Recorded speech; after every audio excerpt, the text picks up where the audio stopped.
You're absolutely right, and you're preaching the pure gospel here. The law is like a mirror. It shows us every spot and blemish, but it can't clean us up. Galatians 3:10 makes it clear. If you try to live by the law, you're under a curse, because you have to keep every single part of it perfectly. James 2:10 backs that up. Mess up once, and you're guilty of breaking the whole thing. That's a hopeless situation for anyone trying to earn their way to God. But here's the good news. Jesus didn't come to toss out the law, but to fulfill it perfectly. Matthew 5:17. He did what none of us could ever do. Now, because of his finished work, we're not under the law anymore. We're under grace.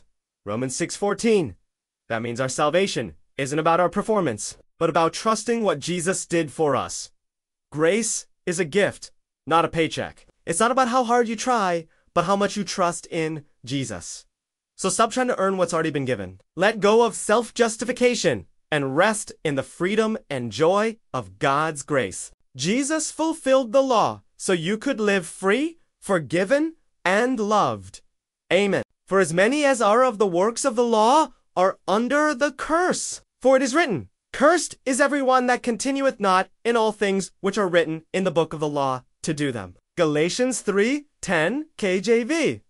For whosoever shall keep the whole law, and yet offend in one point, he is guilty of all. James 2:10 K. Think not that I am come to destroy the law, or the prophets. I am not come to destroy, but to fulfill. Matthew 5:17 KJV. For sin shall not have dominion over you. For they are not under the law, but under grace. Romans 6:14 KJV.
Magandang balita, hindi dumating si Jesus para alisin ang batas, kundi upang ganap itong tuparin. Mateo 5 versikulo 17. Ginawa niya ang hindi kailanman magagawa ng sino man sa atin ngayon. Dahil sa kanyang natapos na gawain, hindi na tayo sakop ng batas, sakop na tayo ng biyaya. Roma 6 versikulo 14. Ibig sabihin, ang ating kaligtasan ay hindi nagkabatay sa ating pagganap, kundi sa pagtitiwala sa ginawa ni Jesus para sa atin. Ang biyaya ay isang regalo, hindi isang suweldo. Hindi ito tungkol sa kung gaano ka na nagsisikap, kundi kung gaano ka nagtitiwala kay Jesus. Kaya tigilan mo na ang pagsisikap na kitain ang bagay na naibigay na. Bitawan ng pagmamatuwid sa sarili at magpahinga sa kalayaan at kagalakan ng biyaya ng Diyos. Tinupad ni Jesus ang batas para mabuhay ka ng malaya, napatawad at minamahal. Amen! Sapagkat ang lahat ng gawa ng kautusan